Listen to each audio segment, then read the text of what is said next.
এছঅ'পিডিৰ signature আঁচনিৰ জৰিয়তে নিৰ্মীয়মান অৱস্থাত থকা এটি বিশেষ পথ আৰু এটা ঐতিহাসিক পথ আৰু এই ঐতিহাসিক পথটো হৈছে মেকেঞ্জি ৰোড মেকেঞ্জি চাহাবৰ নামত ব্ৰিটিছ এগৰাকী চাহাব আছিলে মেকেঞ্জি চাহাব আৰু সেই মেকেঞ্জি চাহাবৰ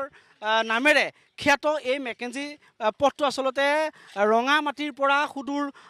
ভূটানলৈকে যোৱা এটা সুদীৰ্ঘ পথ আৰু এই পথছোৱাৰ প্ৰায় 1 কোটি টকাৰ ব্যয় সাপেক্ষে এছঅ'পিডিৰ ছিগনেচাৰ আঁচনিৰ জৰিয়তে নিৰ্মীয়মান অৱস্থাত আছে এই পথছোৱা কিন্তু দেখা গৈছে যে পথছোৱাৰ কাম অতি নিম্নমানৰ হোৱাৰ ফলশ্ৰুতিত এতিয়া চাওক চপৰে এতিয়া এয়া কেনেকৈ ব্লেক টপিংসমূহ খহি যাবলৈ ধৰিছে আৰু স্থানীয় ৰাইজে ইতিমধ্যে অভিযোগ কৰিছে যে অতি নিম্ন মানদণ্ডৰ কৰাৰ কাৰণে এনেকৈ আচলতে চপৰে খহি পৰিছে মোৰ সহযোগী সতীৰ্থ ভিডিঅ' জাৰ্নেলিষ্ট গ্ৰীণে দেখুৱাইছে চাওক এইটো এটা ঐতিহাসিক পথ আৰু এই পথছোৱা আচলতে প্ৰায় 20 বছৰৰ অন্তত ৰাইজে এই পথছোৱা আচলতে পাবৰ কাৰণে সক্ষম হৈছিল কিন্তু অতি দুৰ্ভাগ্যজনক বিষয় অতি যে এইটো যে ঠিকাদাৰ মনোজ কুমাৰ মুছাহাৰীৰ নামত নিবিদা লাভ কৰা এই পথছোৱা এতিয়া আচলতে চপৰে খহিছে অতি নিম্ন মানদণ্ডৰ আচলতে এই ব্লেক টপিংসমূহ কৰাৰ কাৰণে এনেকৈ চপৰে খহিছে চাওক এয়া ৰাস্তাৰ তথা কামৰ এয়া এক নমুনা বুলি ক'ব লাগিব আৰু এনেকৈ আচলতে এতিয়া এই সুদীৰ্ঘ পথছোৱাৰ কাম চলি আছে চাওক ৰাইজে বিভিন্ন আন্দোলন কৰিছিলে বিভিন্ন দল সংগঠনে বহুবাৰ এই পথছোৱাৰ নিৰ্মাণৰ কাৰণে মেৰামতিৰ কাৰণে আন্দোলন কৰিবলগীয়া হৈছিলে ৰাইজে বিভিন্ন ধৰণৰ আন্দোলনৰ ফলশ্ৰুতিটো প্ৰায় 20 বছৰ ধৰি এই পথছোৱা পাবৰ কাৰণে সক্ষম নহ'ল কিন্তু অৱশেষত 20 বছৰৰ অন্তত এই পথছোৱা পাবৰ কাৰণে সক্ষম হ'ল যদিও এতিয়া চাওক কেনেকৈ চপৰে এই পথছোৱা খহি পৰিছে এতিয়া চাওক কেনেকৈ এখন কাৰ্পেট খহি গৈছে যেন এখন কাৰ্পেট এখন ক'লা কাৰ্পেট আৰু এই ক'লা কাৰ্পেটখন এতিয়া বেলচা মাৰি দিয়াৰ লগে লগে খহি পৰিছে আৰু হাতেৰে এতিয়া এৰুৱাব পৰা অৱস্থাৰ সৃষ্টি হৈছে মই যিসকল স্থানীয় ৰাইজ আছে মই তেওঁলোকৰ পৰা কিছু কথা জানিব বিচাৰিম যে এই সমগ্ৰ বিষয়টো যে ৰাস্তাটো কেনেকৈ অতি নিম্ন মানদণ্ডৰে কৰিলে এই সমগ্ৰ বিষয়টো কেনেকৈ পোহৰলৈ আহিল মই ৰাইজৰ পৰা কিছু কথা জানিবৰ কাৰণে চেষ্টা কৰিম আপোনালোকে কেনেকৈ গম পালে যে ইমান বেয়াকৈ এই ৰাস্তাটো কেনেকৈ কৰিছিলে আৰু কেনেকৈ আপোনালোকে ধৰা পেলালে আমি বিশেষকৈ আগতে ইমান নাজানো যে ৰাস্তাটো কেনেকুৱা হৈছে স্কিম টিস্কিম সেইটো আমি নাজানো কথা হ'লে আমাৰ ৰাইজ আমি আজিৰ 20 বছৰ ধৰি বহুত কষ্ট কৰি আছোঁ এইটো ৰাস্তালৈ কিন্তু আজিলৈকে ধৰক ৰাস্তাটো হৈছে কিন্তু ৰাস্তাটো ভালকৈ হ'লে মানে আমি ৰাইজে অলপ শান্তি পালোঁ হয় কিন্তু বস্তুটো যেনেকৈ দেখা পাইছোঁ মানে আমাৰ ভাল লগা নাই বস্তুটো সেইকাৰণে আমি মানে খুব দুখিত আৰু কি প্ৰথমতে ক'ত খহিছিলে কেনেকৈ এৰি গৈছিলে ফাটিছে ৰাস্তা ফাটি আছে গোটেই ৰাস্তাটোৱে ফাটি আছে কিন্তু আমি মানে কোৱা নাই মানুহক যে ক'লে কিবা বেয়া পাব বাঢ়ি পাব এতিয়া আমি সকলো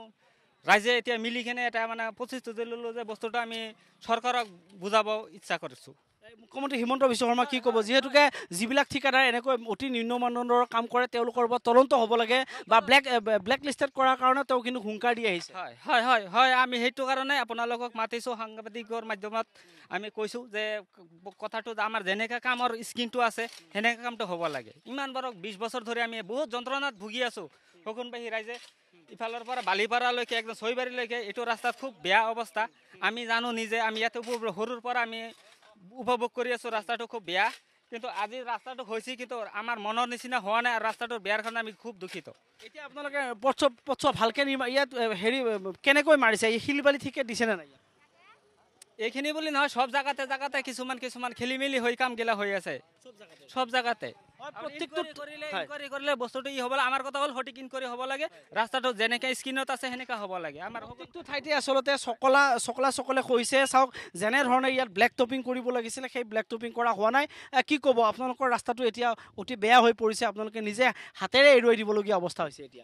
এতিয়া মানে কেৱল কথা হ'ল মানে ৰাস্তাটো কেনেকৈ ধৰা পৰিল যে মানে আমি চাইছোঁ ৰাতিপুৱাৰ পৰা খোজকাঢ়ি আছোঁ পিছত চাওঁ যে মানে ৰাস্তাটো প্ৰায় বেছিভাগ জেগাতে মানে মাজত ফাটি আছে ফাটি থকাৰ পিছত তেওঁলোক আহিলে মাতাৰ পিছত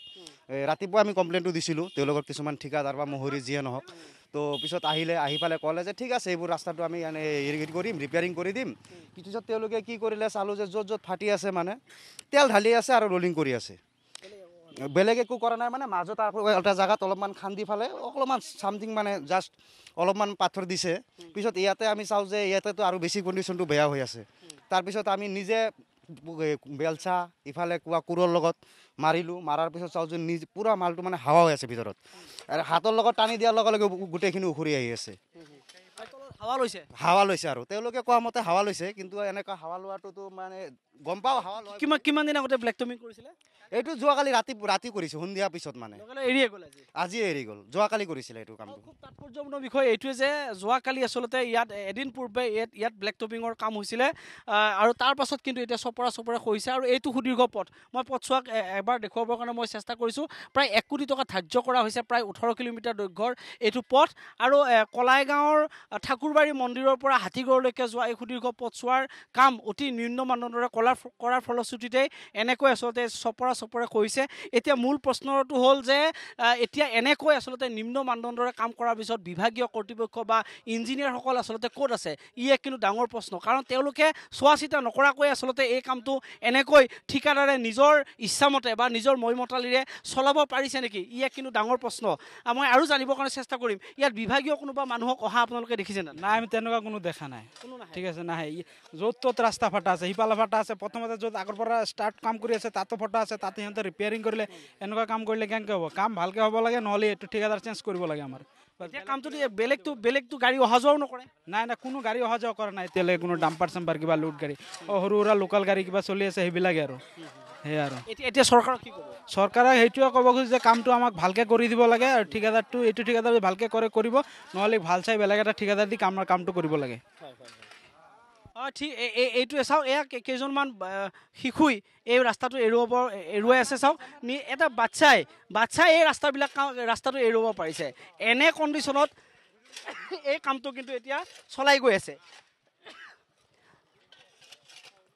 কি ক'ব? ৰাস্তাটো ইমান বেয়া হৈছে, কি ক'ব? কি ক'ম আৰু, ইমান টকা আহিছে ভালকৈ কামটো কৰিবলৈ, ঠিকাদাৰ আছে সোমাই আছে পকেটত, আমি কি ৰাইজ এনে থাকিম নেকি?